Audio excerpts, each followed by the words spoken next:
Aujourd'hui, j'ai une passagère avec moi. Alors, la passagère fait un petit coucou. La caméra, ici la caméra.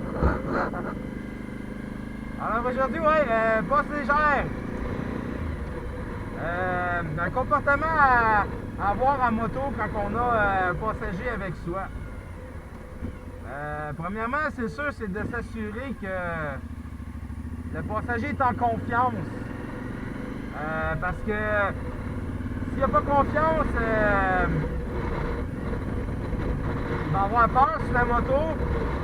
Puis il risque de faire des comportements qui peuvent être dangereux et qui peuvent nous amener à perdre le contrôle de la moto. En moto, il y a des gens qui ont peur de faire de la moto. Il ne faut pas les brusquer, il ne faut pas les forcer à en faire s'ils ne veulent pas en faire. C'est un choix personnel. Des fois, des gens, ils veulent essayer ça, mais ils n'ont jamais fait, puis ils ont des inquiétudes. Donc, il faut les mettre en confiance. Donc, c'est sûr, il ne faut pas commencer à faire de la vitesse ou à faire des niaiseries avec quelqu'un. Parce que là, c'est sûr que, elle ne voudra plus jamais faire de la moto, parce que tu vas lui avoir fait peur. 2, probablement qu'elle ne voudra plus te parler non plus. Donc, c'est important de ne pas faire le con avec quelqu'un. Sa propre sécurité, c'est une chose, mais quand on a la sécurité de quelqu'un sur les épaules, on a une responsabilité, puis il faut pas niaiser avec ça. Et avant d'embarquer quelqu'un, il faut être certain qu'on est capable de rouler avec quelqu'un sans problème, là.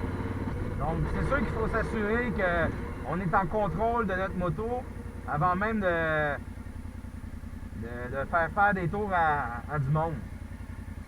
Moi, j'ai commencé, la première personne qui a été passager sur ma moto, ça a été ma soeur.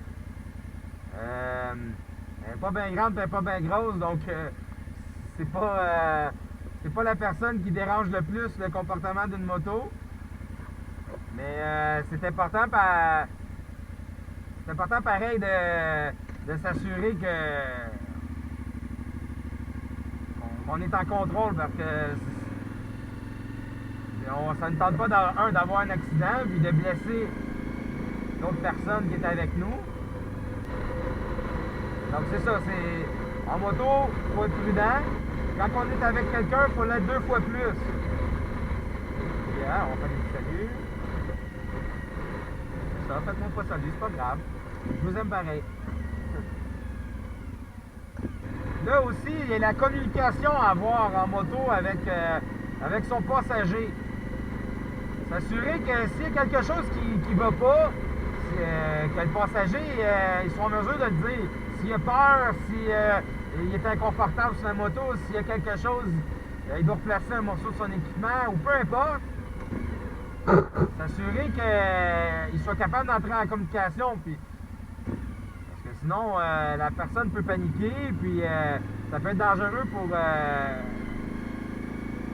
les deux, pour les deux personnes dans le fond. Donc des fois, se donner un petit code, une tape sur la cuisse, ou bien faire des signes avec la main. S'assurer aussi que la personne, elle n'a jamais fait de la moto, lui expliquer c'est quoi le comportement d'une moto. Par exemple, dans un virage, des fois la personne va avoir peur, elle va vouloir aller dans le sens opposé de la moto. Ça nous fait sortir de la curve. Donc, il faut lui expliquer de ne pas avoir peur et de suivre notre mouvement. La moto, c'est notre ami, donc suivre le mouvement dans la curve. Puis, comme ça, il n'y a pas un débalancement, il n'y a pas un déséquilibre, puis on ne perd pas le contrôle. Donc, c'était mon petite vidéo sur comment bien se comporter en moto avec un passager. Là, je vais embarquer sur l'autoroute, fait que vous n'allez plus entendre rien.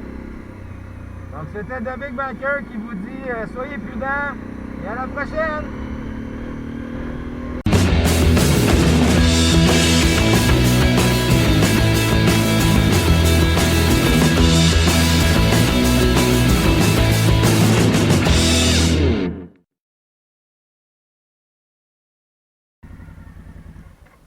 C'est bon, je l'ai marqué. P, tu veux ta reine? Hein? High five!